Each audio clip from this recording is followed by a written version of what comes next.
আসসালামু আলাইকুম ওয়া রাহমাতুল্লাহ। প্রিয় দর্শক, সূরা হাশর পবিত্র কোরআনের ৫৯তম সূরা। এটি মদিনায় অবতীর্ণ। এর ৩ রুকু ২৪ আয়াত।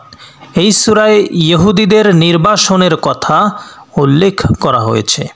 মদিনা থেকে ২ মাইল দূরে বনু নাজিরের বসবাস। তারা নবী করিম সাল্লাল্লাহু আলাইহি ওয়াসাল্লামের সঙ্গে শান্তি চুক্তিতে আবদ্ধ ছিল।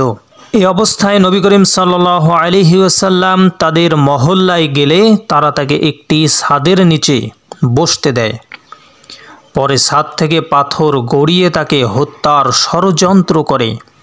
আল্লাহ তাআলা ওহীর মাধ্যমে তাকে এ বিষয়ে জানানো হলে তিনি জায়গাটি থেকে সরে যান। তাদের জানিয়ে দেন, তোমরা চুক্তি ভঙ্গ করেছ। তোমাদের যেখানে ইচ্ছা চলে যাওয়ার জন্য 10 দিন সময় দেওয়া হলো। এরপর তোমাদের কাউকে পাওয়া গেলে মৃত্যু দণ্ড দেওয়া হবে। মুনাফিক সরদারের প্ররোচনায় তারা দেশ ত্যাগ করল না। নবী করিম সাল্লাল্লাহু আলাইহি ওয়াসাল্লাম ৪র্থ হিজরির রবিউল আউয়াল মাসে তাদের পাড়া ঘেরাও করেন।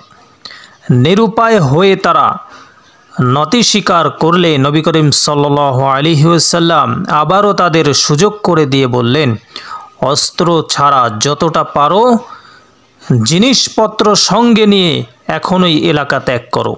আদেশ মেনে নেওয়া তারা দেশ ত্যাগ করল। কেউ চলে গেল খাইবার উপত্যকায়, কেউ সিরিয়ায়। সূরাটির শেষ ৩ আয়াতে আছে, তিনি আল্লাহ, তিনি ছাড়া কোনো উপাস্য নেই। তিনি অদৃশ্য ও দৃশ্যের পরিজ্ঞাতা, তিনি পরম করুণাময়। এই সূরায় ইহুদিদের নির্বাসনের কথা উল্লেখ করা হয়েছে।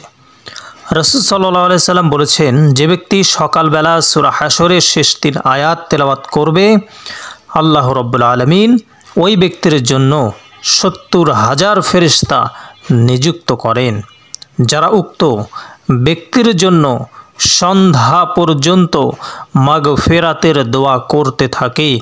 আর এ সময়ের মাঝে যদি লোকটি মারা যায় তাহলে সে শহীদের মৃত্যু লাভ করবে। আর যে ব্যক্তি এটি সন্ধ্যার সময় পড়বে তাহলে তার একই মর্যাদা রয়েছে।